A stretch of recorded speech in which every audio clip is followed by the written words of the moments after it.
Reflex Tech Valleyയിലേക്ക് എല്ലാ പ്രിയ കൂട്ടുകാർക്കും സ്വാഗതം. ഇന്ന് നമ്മളൊരു AVR-നൊക്കെ പറ്റിയൊരു പവർ കൂടിയൊരു ആംപ്ലിഫയർ ആണ്, അതായത് മോണോ ആംപ്ലിഫയർ ആണ് നമ്മൾ ഇന്നത്തെ വീഡിയോയിൽ കാണിക്കാൻ പോകുന്നത്.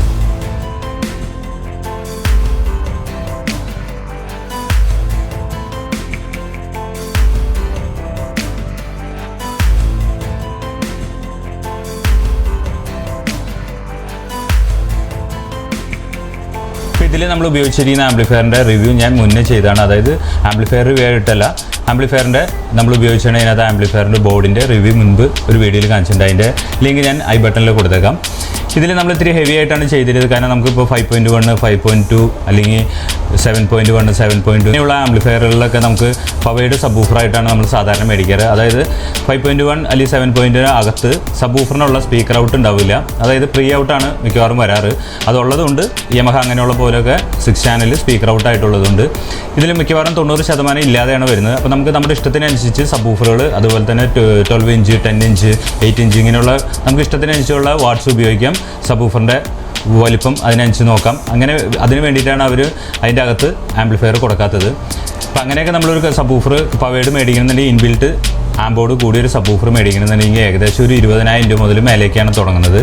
അപ്പോൾ അതിന് മാച്ചായിട്ടും നല്ല ഹെവി പഞ്ചായിട്ടും വേണ്ടിയിട്ടാണ് നമ്മൾ ഇതവിടെ അസംബിൾ ചെയ്തെടുക്കുന്നത്. കാരണം ഇതിൽ ഉപയോഗിച്ച ആംപ്ലിഫയർ 300 വാട്ട് RMS ആണ് നമ്മൾ ഉപയോഗിച്ചിരിക്കുന്നത്. പിന്നെ ടൊറോയിഡിൽ ട്രാൻസ്ഫോമർ ഉപയോഗിച്ചുകൊണ്ട് മറ്റുള്ള സബ്വൂഫറിൻ്റെ ഫിൽറ്റർ ബോർഡുകൾ ഇങ്ങനെയൊക്കെയാണ് നമ്മൾ ഇതിനകത്ത് ഉപയോഗിച്ചിരിക്കുന്നത്. ഇതിനകത്ത് നമ്മൾ മെയിനായിട്ട് ഉപയോഗിച്ചിരിക്കുന്ന ആംപ്ലിഫയർ എന്ന് പറയുന്നത് യൂണിവേഴ്സിൽ പുതിയതായിട്ട് ഇറക്കിയിരിക്കുന്ന 300 വാട്ട് RMSലുള്ള ഒരു ട്രാൻസിസ്റ്റർ ആംപ്ലിഫയർ ആണ് ഇതിനകത്ത് നമ്മൾ ഉപയോഗിച്ചിരിക്കുന്നത്. പിന്നെ സബ്വൂഫർ ഫിൽറ്റർ നമ്മൾ സെപ്പറേറ്റ് ഫ്രീക്വൻസി അഡ്ജസ്റ്റ് ചെയ്യാവുന്ന ഒരു സബ്വൂഫർ ഫിൽറ്റർ ഉപയോഗിച്ചിട്ടുണ്ട്. അത് GTECHൻ്റെ ആണ് ഉപയോഗിച്ചിരിക്കുന്നത്. പിന്നെ നമ്മൾ തന്നെ പറഞ്ഞ് ചെയ്യിപ്പിക്കുന്ന ടൊറോയിഡൽ ട്രാൻസ്ഫോമറാണ് ഇതിനകത്ത് ഉപയോഗിച്ചിരിക്കുന്നത്. അതുപോലെ തന്നെ അതിൻ്റെ പവർ സപ്ലൈയും നമ്മൾ തന്നെ ചെയ്തെടുക്കുന്ന PCBയിലാണ് പവർ സപ്ലൈയും ചെയ്തിരിക്കുന്നത്. ഇത്രയൊക്കെയാണ് ഇതിനകത്ത് മെയിനായിട്ട് ഉപയോഗിച്ചിരുന്നത്. ഇനി ഇതിൻ്റെ ഡീറ്റെയിൽ ആയിട്ടുള്ള ഇന്റീരിയലും അതുപോലെ തന്നെ ഓഡിയോ ക്വാളിറ്റി നമുക്ക് ഇനി ചെക്ക് ചെയ്ത് നോക്കാം. ഇതാണ് നമ്മുടെ ആംപ്ലിഫയറിൻ്റെ ഉൾവശം വരുന്നത്. ഈ ഭാഗത്താണ് നമ്മൾ പവർ സപ്ലൈ ചെയ്തിരിക്കുന്നത്. ഇത് നമ്മൾ ഉപയോഗിച്ചിരിക്കുന്ന ടൊറോയിഡൽ ട്രാൻസ്ഫോമറാണ്. ഇതിനകത്ത് 2-3 സപ്ലൈ എടുത്തിട്ടുണ്ട്.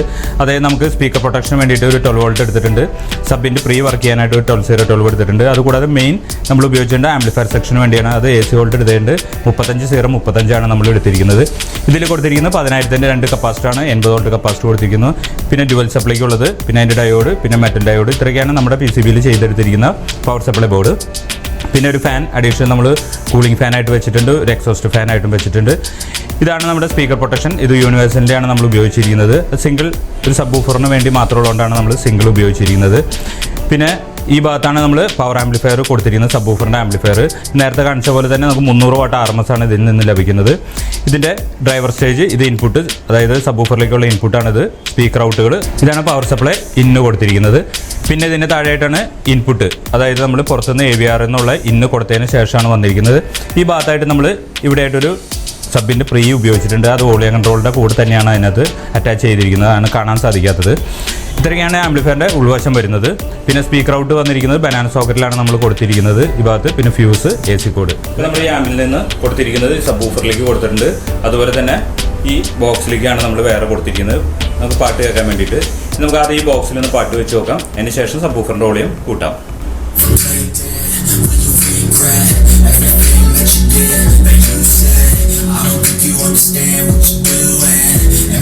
സബ്വൂഫറിൻ്റെ വോളിയം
ഇപ്പോൾ ഇതിൻ്റെ ഓഡിയോ ക്വാളിറ്റിയും കേട്ടിരിക്കും, ഇൻറ്റീരിയൽ നിങ്ങൾ കണ്ടിരിക്കും. നമുക്കൊരു മൈക്കിൽ കൂടി സബ്വൂഫറിൻ്റെ ബേസ് അറിയാമെന്ന് പറഞ്ഞാൽ സാധിക്കില്ല. കാരണം സബ്വൂഫറിൻ്റെ ബേസ് കൂട്ടും തോറും അതിൻ്റെ മൈക്ക് വൈബ്രേറ്റ് ചെയ്യും, അതുപോലെ തന്നെ പതറുള്ളൂ.